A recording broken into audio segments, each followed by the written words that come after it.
Goeiedag en baie welkom by Tabernadei se aanlyn diens. Tabernadei beteken werkswinkel van God en miskien in hierdie tyd wat voorlê meer as ooit word ons daaraan herinner dat God sy gees gegee het juis om ons te skaaf en te skuur en ons in die volle waarheid te begelei. Ons gaan in Mei maand, in Junie maand bietjie met u gesels oor die gedagte Heilige Gees lei my en ons wil elke Sondag so iets daaroor praat. Nou op die kerkkalender is ons nou in Pinkstertyd, die tyd tussen Hemelvaart en Pinkstersondag.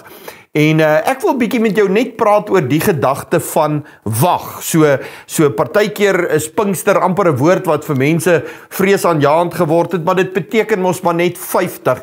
Pinksterdag self is 50 dae na Paasfees. En dis die dag toe die Here sy belofte waar gemaak het, toe hy vir die disippels gesê het, ek gaan vir julle 'n trooster gee en ek gaan julle vul met die Heilige Gees. Het jy al ooit vir iets of iemand moes wag? Ek weet ek vir een hou glad nie van wag nie. Dis nie vir my lekker om te wag nie. Veral as jy nou terugdink aan die weermagjare, die tipiese hurry up and wait. As ek nou moes gejaag het om hier te kom en nou moet ek vir jou wag. Dis nie vir my lekker om te wag nie, maar dink sommer net vir 'n oomblik aan hierdie groep disippels as die Here hulle uitdaag om te gaan wag. En aan die een kant, hulle weet nie hoe lank hulle gaan wag nie. Hulle weet ook nie eintlik waarvoor hulle wag nie, maar hulle moet wag. Nou hier's ek wil amper sê 'n teologiese waarheid. Ek voel soms, God is die God by wie alle dinge moontlik is en hy besit alles, maar dan voel dit amper vir my, God het nie 'n horlosie nie. Maar hier's die teologiese waarheid.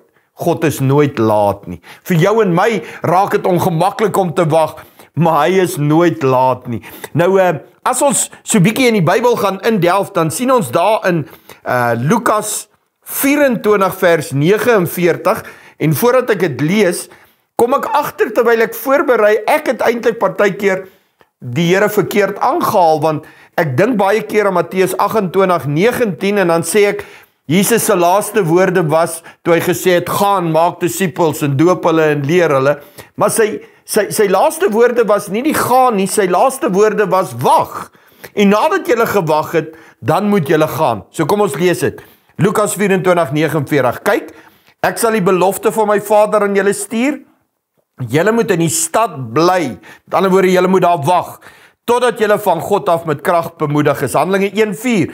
'n keer toe hulle saam was, het hy aan hulle die opdrag gegee, moenie Jerusalem verlaat voordat julle van die Vader ontvang het wat hy julle beloof het nie. So, ons hou nie van wag nie, ons wil nie wag nie, ons haat wag, maar hoekom laat God wag? In hulle geval, hoekom laat hy hulle wag? Hoekom gee hy nie sommer daai dag van die hemelvaart vir hulle die belofte en sê, ek gaan nou weg, hier is die belofte nie. Nou moet hulle eers vir 10 dae gaan wag. So ek wil vinnig in hierdie praatjie met jou gesels oor die hoe van wag, die hoekom van wag, en die waar van wag. So, kom ons praat bietjie oor hulle waar het hulle gewag. So, as ek jou vra waar het hulle gewag, gaan jy 10-1 sê in die oppersaal, want dis waar meeste van ons dink hulle die 10 dae deurgebring het, en hulle was eendragtig by mekaar, en toe vul die Heilige Gees hulle, maar eintlik is dit net gedeeltelik waar. Kom ons lees Handelinge 1 vers 12, na hierdie gebeure, dis nou nadat hy opgevaar het die apostels van die Olyfberg af na Jerusalem toe teruggestap, en dan sê vers 13, hulle is toe na die bovertrek waar hulle tuis gegaan het. Baie belangrik. Die oppersaal waar Jesus die laaste avondmaal saam met hulle gehad het, word nou tydelik hulle huis. Hulle bly sommer daar by die oppersaal. Maar hoor wat sê Lukas in hoofstuk 24. Hy sê daarna het hulle met groot vreugde teruggegaan na Jerusalem. Daar het hulle al hulle tyd in die tempel deurgebring en God geloof. So, dit lyk vir my, die oppersaal raak tydelik hulle huis, so hulle wag by hulle huis, want hy het gesê, moenie van Jerusalem af weggaan nie. So hulle wag by hulle huis, maar hulle wag ook by die kerk. So hier's die les wat ek leer, en jy moet dit nie mis nie. As ons net by die kerk gaan kerk, dan gaan ons uitmis op iets. As ons net by die huis gaan kerk, gaan ons uitmis op iets. En dit lyk vir my, iewers tussen hierdie twee pole is baie Christene vasgevang.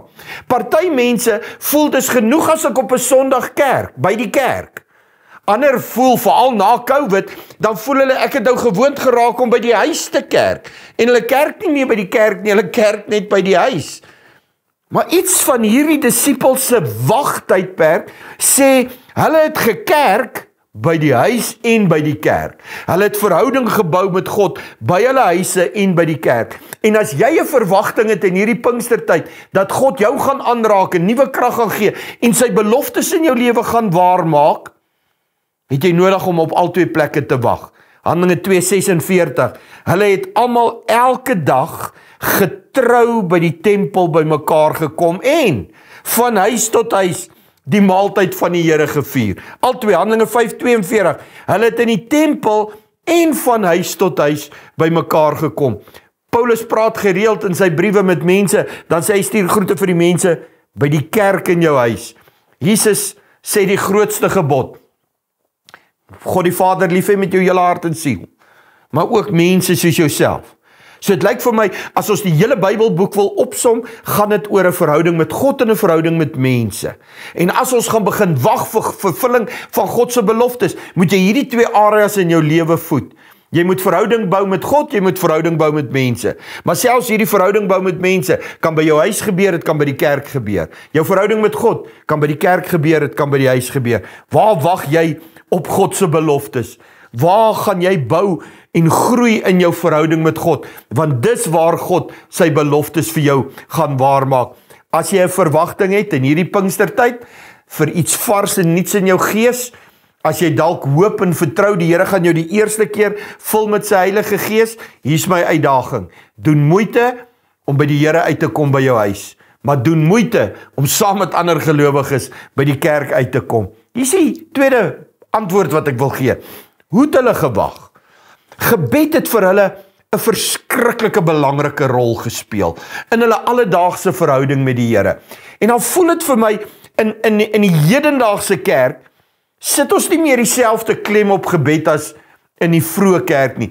Ek kan vir jou 100 ander versies aanhaal, maar ek wil gou so 5 of 6 net aanraak uit Handelinge, uit die model van die vroeë kerk. In Handelinge 7 sien ons vir Stefanus wat bid terwyl hy gestenig word. Met ander woorde, toe hy in 'n moeilike situasie is, bid hy. In Handelinge 8 sien ons Petrus wat bid dat die Samaritane die Heilige Gees moet ontvang. Hy bid vir mense, vir homself en ander, Here vul ons met die Heilige Gees. Handelinge 10, bid Cornelius vir wysheid, hoe dat hy en sy gesin gered kan word. Bid jy nog vir jou gesin, vir die redding van hulle siele en jou vriendekring. In Handelinge 12 is die gemeente besig om vir Petrus te bid toe hy in die tronk is. Bid jy nog vir ander mense wat in nood verkeer en swaar tye deurgang. Handelinge 13, bid die gemeente vir Paulus en Barnabas as hulle uitgestuur word. Jesus se uitdaging is, ons moet bid vir arbeiders. Die oes is ryp, daar's te min arbeiders. Die vroeë kerk bid vir mense om te gaan. Handelinge 16, Paulus en Silas, hulle bid dat die tronkdeure oopgaan. Vertrou jy nog die Here as die een wat vir jou deurbraak in jou situasie gaan gee? Kom ek noem nog een voorbeeld. Handelinge 20, Paulus bid vir sy vriende. Bid jy vir jou vriende? Dis nie net tradisionele, rituele gebede hierdie nie. Dis intieme, gelowige gesprekvoering met God. Die vertroue dat die Here iets gaan doen. Die vertroue dat die Here gaan deurkom. Gebed is eintlik die oordra van 'n las wat ek dra na God toe om te sê, maak die deure oop, help my vriende, doop met die Heilige Gees, seën hierdie sendelinge. Ons bid saam en ons dra mekaar se laste, soos die Bybel ons geleer het. Hoe verder jy wegbeweeg van gebed af, hoe verder beweeg jy weg van God se beloftes af. En hier in die begin van ons Pinkstermaand, wat ons dit dan nou uitgeroep het by Tabernadei, is dit die eerste ding wat ek op jou hart wil druk, is beweeg nader aan God deur gebed. Soek hom, vertrou die Here. Hierdie is hierdie groot waarheid wat jy nie moet mis nie. Jy kan Jesus in 'n oomblik ontvang as verlosser en redder. Daai oomblik wanneer jy sê, Here vergewe my, ek is 'n sondaar, kom wees koning van my lewe. In een oomblik gebeur dit. Maar voortdurende daaglikse gebed help my om hom te ontvang as die Here van my lewe. Sien nie daai skietgebed of in 'n bidkamer of op 'n jeugkamp of waar ek hom aanneem nie.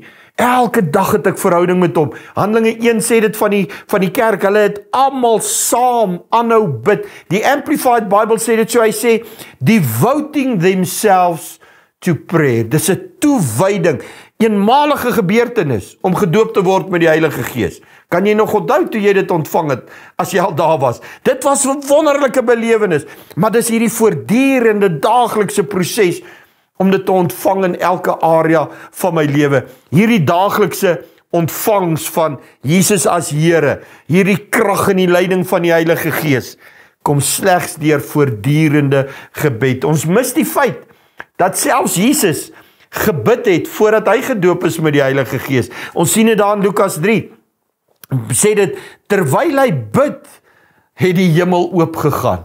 Dis toe Jesus, God die Vader, vasgryp, wat die belofte oor sy lewe waar word. Handelinge 4 sien ons dit, na hierdie gebed, het die gebou waarin hulle is geskit, en hulle is almal vervul met die Heilige Gees. Hy wag, dat jy moet wag. Hy wag, dat jy moet wag, dat hierdie belofte in jou lewe kan waargemaak word, en dat jy kan vol raak van die krag van die Heilige Gees. Die Engelse Bybel praat op 'n stadium van 2 tipes gebed. Hy noem dit prayer and supplication. Prayer is hierdie gebed waarin ek vra. Supplication is hierdie vurige gebed, hierdie passievolle gebed waarmee ek die Here vertrou. As jy in hierdie maand saam met my vertrou dat die Here iets in jou en my lewe en in ons gemeentes doen, dan moet jy so saam met my bid. Hier is die derde een, hoekom het hulle gewag? Hoekom laat hy hulle vir 10 dae wag? Ek sê weer, hoekom het hy dit nie dadelik gegee nie? En dan kom die vraag sommer ons nou baie in ons harte op, hoekom laat hy my wag vir my deurbraak? Hoekom verloor ek my werk? Hoekom verloor ek 'n geliefde? Hoekom Here, hoekom? Liewers vergeet ons partykeer, dat eintlik het hierdie moeilike vrae 'n eenvoudige antwoord, en die antwoord is net, want hy is God, want hy is Here, want hy weet wat hy doen. En selfs al kom die duiwel en hy steel en verwoes, dan sê Paulus, alles gaan in elk geval ten alle dinge gaan ten goeie meewerk, want hy is lief vir ons. Iewers moet ons rus in die feit, dat hy 'n liefdevolle Vader is, almagtig, alwetend, al liefdevol. Hy doen wat hy doen, omdat hy jou lief het. Hebreërs 11:1 ken almal, dis hierdie geloofsding. Hy sê, geloof is 'n bewys, dat God die dinge wat ons nog nie kan sien nie, waar sal maak. Met ander woorde, geloof is my hoop op iets. In hierdie Pinkstertyd het ek 'n verwagting. Ek het 'n hoop dat God weer sy kerk gaan besoek. Ek het 'n hoop dat God sy kinders gaan aanraak weer.